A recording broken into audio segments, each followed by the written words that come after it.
Welcome back to KUAM News Extra. Now, all the world's a stage, and the University of Guam's theater company is presenting God of Carnage. It's run this week, and that is very appropriate since you're probably wondering at this point what this curious contraption on my face is. This, Guam, is Google Glass, a smart device that's Google's brand new wearable computing platform, and KUAM has the exclusive access to it. We're going to use it in a variety of ways here on the air. I'm wearing this now because I'm recording this interview from my perspective, which we'll then have on our YouTube channel at youtube.com/KUAM News after the show. So you can not only see the broadcast version of this interview you're watching now, but a special behind-the-scenes version from my point of view so you can see what we see when we do this program. Make sure to check it out. All right, on to the theatrics. Literally, joining me now with more is the director and UOG assistant professor of theater, the very, very lovely and vivacious Michelle Blas. Michelle, welcome back as always. Thank you, darling. Oh, okay, so tell me about the play, because it's called God of Carnage, but is that a contradiction in terms? Because apparently it's hilarious. Yes, it is. Actually, so I wanted to ask you first, when you think of God of Carnage, what does come to your mind? Honestly, I think of the video game God of War, which is more Greek and Hellenic. So a lot of blood maybe spattering down there. Yeah, it's quite violent. Okay, you're not the first one to have asked about it. But basically, God of Carnage is a comedy, a dark comedy written by French playwright Yasmina Reza, and it talks about two couples, two sets of parents, the Raleighs and the Novaks, who get together to amicably resolve and discuss a confrontation that their 11-year-old sons had at a park playground. So one of the boys has his two incisors knocked out. So if you're a parent, you can understand how frustrating that would be to know, what was the other kid hitting my kid? I gotta talk to the parents. So there's the violence already. Yes, there we go. There's a carnage, right? Yeah. We're aware of this altercation. Right off the bat. Right off the bat. So the parents get together to discuss it, and in the beginning there is a veneer of calm. There's a veneer of civility, and that's what essentially all of us, we always put on some kind of face, some kind of mask. So this play kind of exposes that tendency for human beings to do that. So as the evening wears on, this discussion then results in the parents fighting. Name-calling, throwing things at each other, accusing, and essentially turning into their own children. So this isn't even a misnomer. It truly is Carnage. Yes, yes. And actually, the God of Carnage is going to be brought up by one of the characters. Robert Wong, who's a UOG major, will bring up that line and kind of explain why Yasmina Reza chose that as the title of her play. At what point in time does this take place as far as eras? Modern. Now.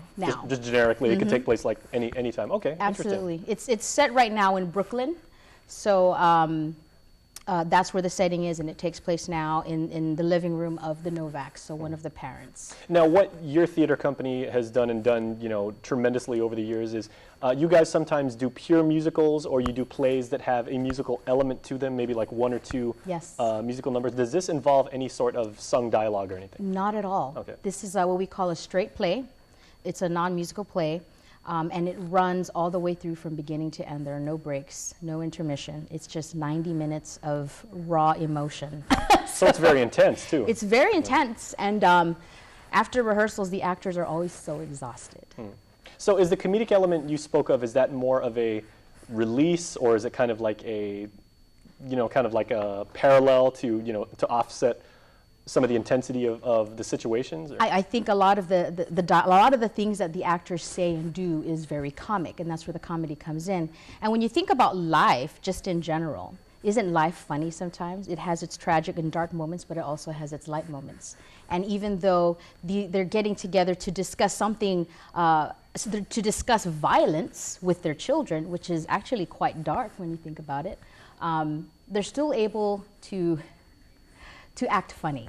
And that's only because of, like I said, they just descend into childish behavior. By the end of the evening, they end up just like their children. So that's almost cathartic on their point, because that's how they learn to cope and maybe to deal with it. Right? Yeah, I mean, and that's how it is. It's like if you as a person are getting together to discuss something really serious with somebody else, especially your children, right? You want to be as calm as possible from the beginning. But deep down, you're pissed. You're like, why in the world did your son smack my child? And that is the impetus of every single Bill Cosby Probably skit that he ever did. Yeah, it's very good. If you ever watch any of the classic like Bill Cosby himself, he always said, he's like, you know, I brought you into this world, I'll take you out. Yeah, there you go. Exactly. Yeah. And and it also brings up perspectives and how, as parents, each of us has our own way of raising our children. What we deem important, what we deem is not important. And so we see this clash of two different parenting styles. It'll bring up issues of gender roles as well. One of the parents is, the sets of parents is a lawyer, the other one is a business owner, one of them is a writer and a social crusader. So you have just these interesting characters to begin with. All right, well, we do have a lot more we want to talk to you about this, but we'll have you back on. But tell us real quick, when can people check this out and where? Because I can't wait. No problem. The show opens this Thursday and runs through Saturday. So this Thursday through Saturday and next week, Thursday through Saturday. That's October 26th through 29th and September 26th through 29th and October 3rd through 5th, 7 p.m. at the UOG Fine Arts Theater, and you can purchase tickets at the door. All right, most excellent. Well, you always do a absolutely outstanding job, so I'm sure it's going to be standing room only, but I will be there, guaranteed. Excellent, yeah, thank you. You never fail to entertain. Thank you. All right, thanks so much, Michelle. All right, and stay tuned to KUAM News Extra because we will be right back after this.